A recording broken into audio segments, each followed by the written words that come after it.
이번 시간에 우리 딕셔너리에 대해서 같이 한번 살펴보도록 하겠습니다. 자, 우리 딕셔너리라는 거는 우리 리스트처럼 연관된 그런 값들을 이제 묶어서 이제 저장하기 위한 그런 용도로 이제 사용되는 게 우리 딕셔너리예요. 자, 예를 들어서 지금처럼 이렇게 이제 리스트가 하나 있을 때 내가 이 첫 번째 기억 장소에 내가 접근하고 싶다. 그랬을 때는 지금처럼 이렇게 0이다, 1이다, 2다 해서 이런 각각의 이제 기억 장소의 이제 위치를 나타내는 이런 번호를 이용해서 우리가 이런 기억 장소에 이제 접근을 했죠. 근데 이 딕셔너리라는 거는 지금처럼 이렇게 이제 생긴 걸 보고 얘기해요. 해서 우리가 이런 값들을 각각 이제 저장을 할 때 우리가 이제 키값을 이제 같이 이제 설정을 해줄 수 있는데 그 키값이 이런 이제 제목이다. 그렇게 이제 생각하시면 돼요. 그래서 우리가 지금처럼 이렇게 이제 키값을 우리가 지정을 해주면 우리가 좀 더 자료에 이제 쉽게 빠르게 이제 접근할 수 있겠죠. 그래서 우리 리스트라는 거는 저장된 그런 요소에 이제 접근하기 위해서 우리가 이제 그 위치 값을 나타내는 0이다, 1이다, 2다 이런 숫자를 이제 사용하지만 우리 딕셔너리라는 거는 사용자가 이제 원하는 그 값을 키로 이제 직접 지정을 해서 우리가 이제 사용할 수 있는 게 우리 딕셔너리라는 거예요. 그래서 우리 리스트에서는 어떤 특정 데이터에 이제 접근할 때 A의 0번째다, A의 1번째다라고 해서 이렇게 이제 그 위치를 우리가 대괄호로 묶어서 지금처럼 이렇게 써줬는데 우리가 딕셔너리라는 곳에서 우리가 이제 특정 데이터에 이제 접근할 때는 지금처럼 이렇게 이제 대괄호로 묶어서 우리가 그 안에다가 키를 이제 지정해서 우리가 해당 위치에 이제 접근할 수 있습니다. 그래서 우리가 이제 딕셔너리라는 거를 이제 만들어 줄 때 지금처럼 이렇게 이제 쓰는 거예요. 우리가 이제 리스트 같은 경우에는 지금처럼 이렇게 이제 만들었죠. 앞에다가 이제 리스트 명을 써주고 그 값들을 이제 쓸 때 전부 다 이제 쉼표를 이제 구분해서 대괄호로 묶어서 이제 써줬다고요.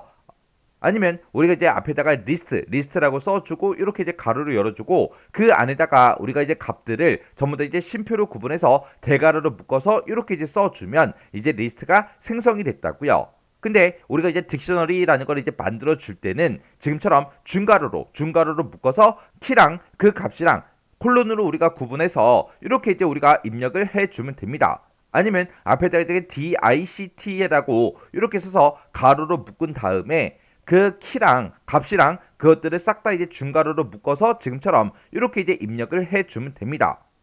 그래서 우리가 리스트가 됐든 딕셔너리가 됐든 이런 것들을 이제 생성할 때 지금처럼 이런 형태로 이제 만들어주면 우리가 쉽게 알아볼 수 있겠죠. 이 앞에 이제 딕셔너리의 약자 DICT가 붙든 아니면 리스트가 붙어 있으니까 이게 리스트네, 이게 딕셔너리네. 그렇게 이제 쉽게 구분할 수 있는데 만약에 지금처럼 이런 형태로 이제 만들었다고 생각을 해보세요. 그러면 우리가 이제 리스트하고 딕셔너리를 구분할 수 있는 방법은 요 가로로 이제 구분을 해야 된다고요.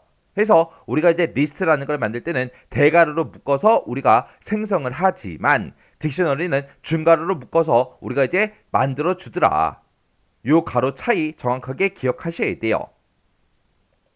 자, 예를 들어서 지금처럼 우리가 이제 딕셔너리라는 걸 만들 거예요. 만들 때 지금처럼 이렇게 이제 중괄호를 묶어서 우리가 키하고 값하고 그런 것들을 이제 입력을 해주면 되는데 그때 키하고 값을 이제 서로 구분하는 거는 뭘로 중간에 구분한다? 우리 콜론으로 전부 다 키하고 값 그것들을 서로 이제 구분해서 우리가 입력을 하는데 그때 첫 번째 거, 두 번째 거, 세 번째 거 그렇게 이제 구분할 때는 리스트와 동일하게 똑같이 우리가 쉼표를 찍어서 우리가 구분을 해서 지금처럼 이렇게 이제 우리가 딕셔너리 요걸 이제 만들어 주면 돼요. 이렇게 해서 우리가 딕셔너리를 만들게 되면 지금처럼 이렇게 이제 A라는 그 이름으로 딕셔너리가 이렇게 이제 생성이 된다고요. 그래서 지금처럼 이렇게 이제 우리 A라는 그 딕셔너리가 하나 이제 만들어졌을 때 내가 만약에 이 사람의 이제 이름 지금 이제 홍길동으로 그렇게 이제 입력이 되어 있는데 이 값을 내가 바꾸고 싶다. 그러면 이 해당 위치에 이제 우리가 접근을 해야 되겠죠. 그때 이제 접근할 때 지금처럼 이런 형태로 이제 접근을 하는 거예요. 그래서 A라는 그 딕셔너리에 우리 이름이라는 곳이 있다. 그곳에다가 뭘 집어넣어라? 우리 이순신을 넣어주세요. 그렇게 해서 우리가 이제 A라는 그 딕셔너리에 접근해서 이제 값을 우리가 변경을 시키게 되면 지금처럼 이렇게 이제 변경이 된다고요. 그래서 우리 리스트와 딕셔너리 이 차이점 정확하게 기억하셔야 돼요. 자, 그럼 이 내용 잘 정리하고 지나가시기 바랍니다.